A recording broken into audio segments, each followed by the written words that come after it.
còn lâu.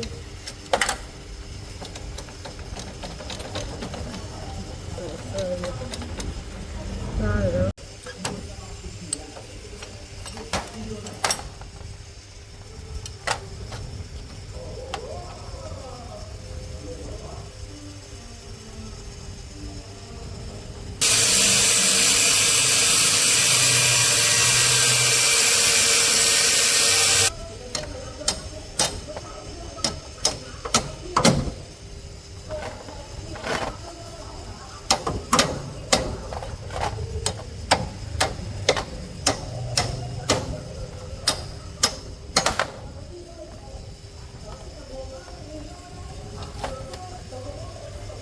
Các bạn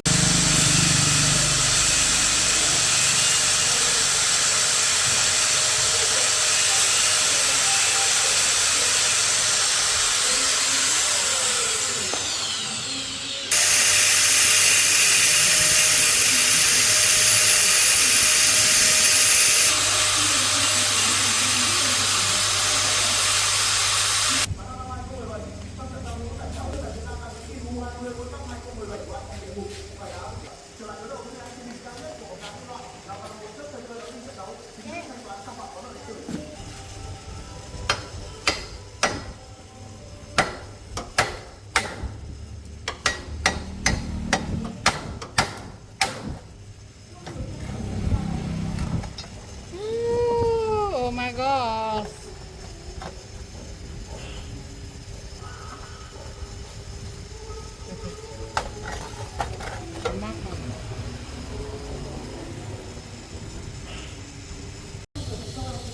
Hả?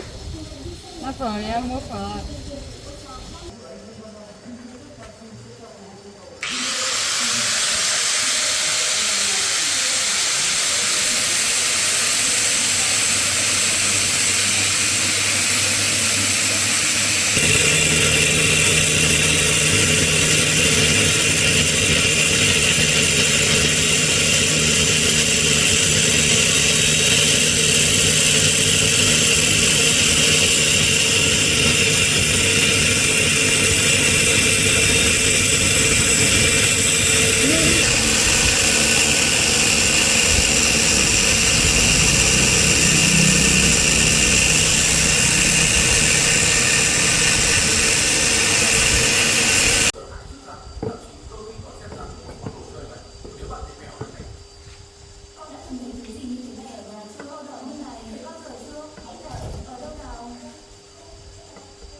To như cục tay.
Đồ xe.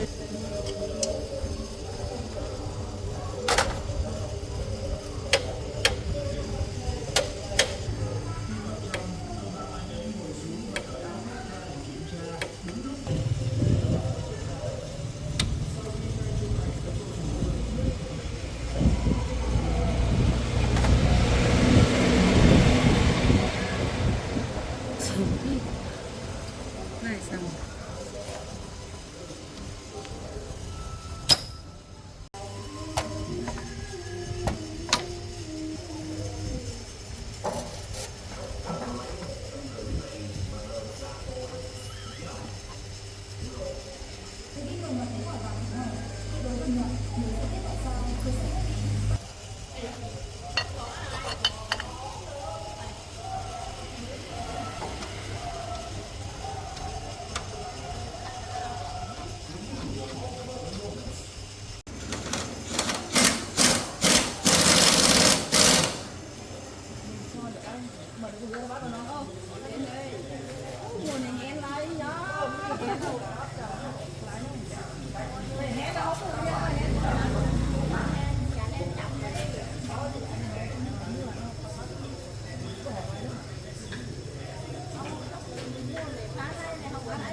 Ok.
mất tài sản, mất rất nặng nề.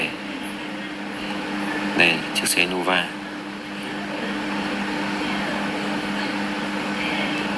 Chiếc xe này form mới của 2017 đấy.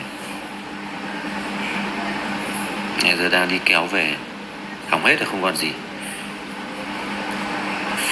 Nó chìm sâu dưới cái lớp bùn đất đá.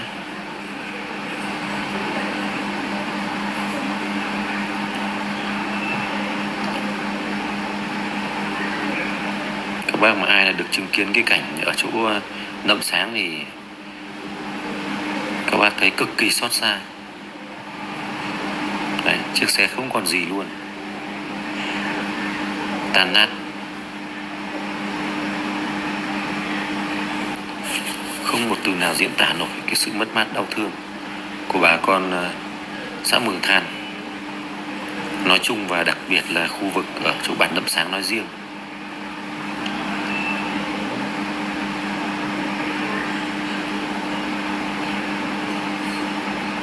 Cái hình ảnh của một người mẹ đang đi tìm con dâu và tìm cháu đây, trông rất là xót xa.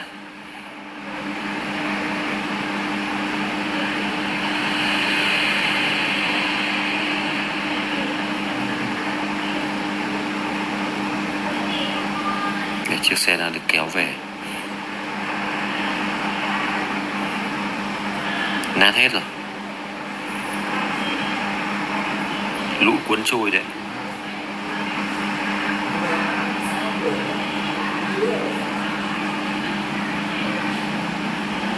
Quá thương tâm, quá xót xa, không một từ nào có thể diễn tả nỗi mất mát đau thương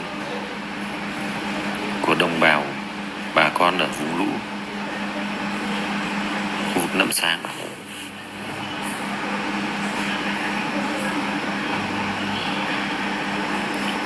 Em tiếp tục lên trên đấy, em sẽ cập nhật thông tin cho các bác nhé, để các bác nắm được tình hình.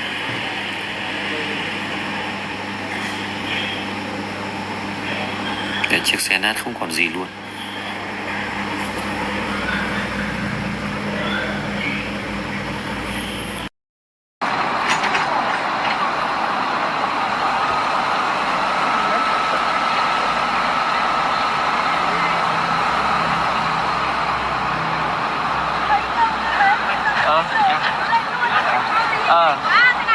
Hả? Hình ảnh của Agribank thế nào? Có chứ, có ngay. Cứu trợ.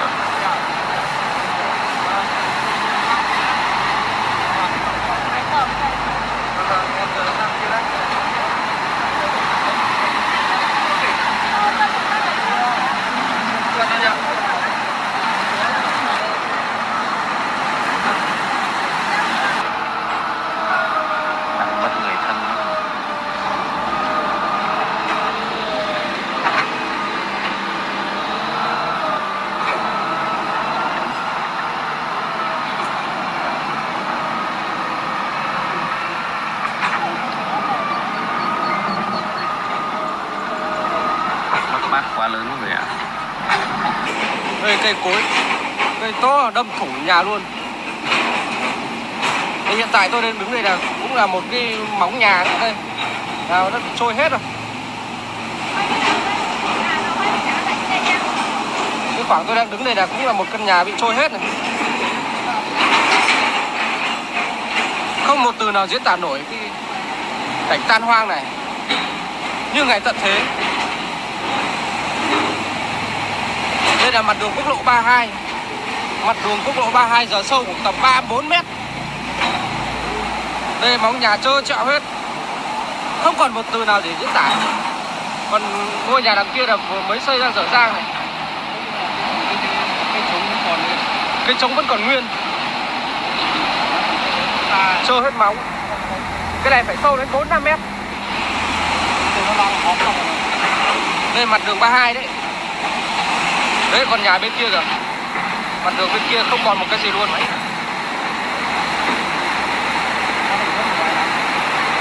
Hiện tại là máy đang xúc dọn dẹp lại.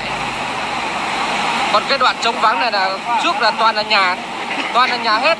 Hai mặt đường là nhà dọc hết từ dưới này trên xuống. Giờ không còn một cái gì luôn. Tàn hoang hết.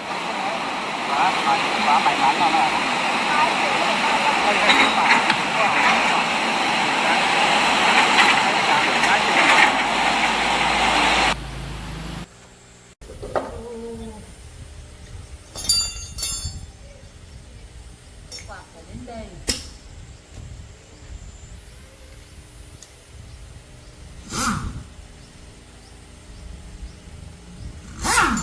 Rồi thì đói nhớ là quạt.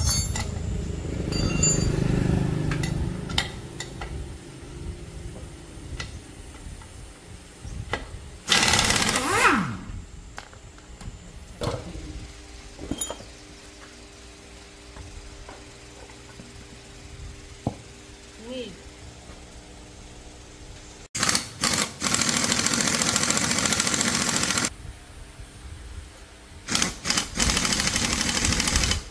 Ná tôi dính sợ.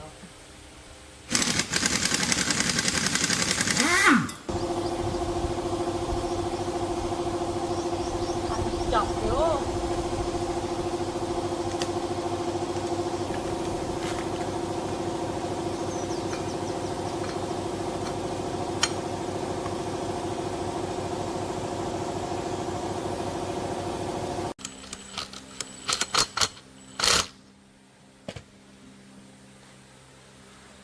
Làm bài mà có cái tiền mà có không có chảy ra nữa.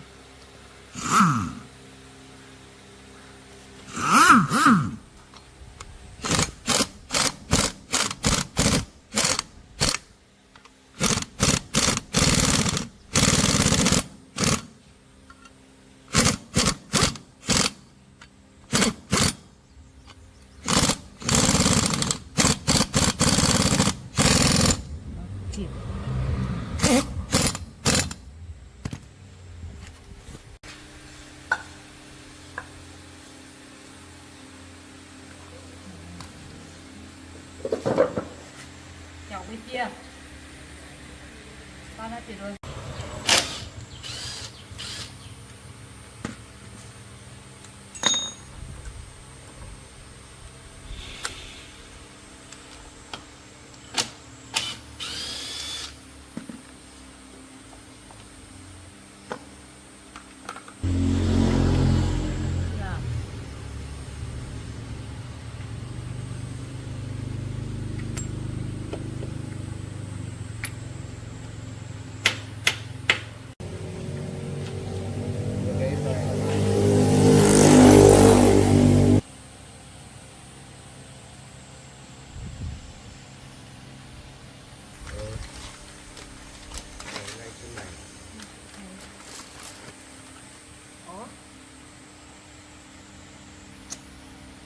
Tháo.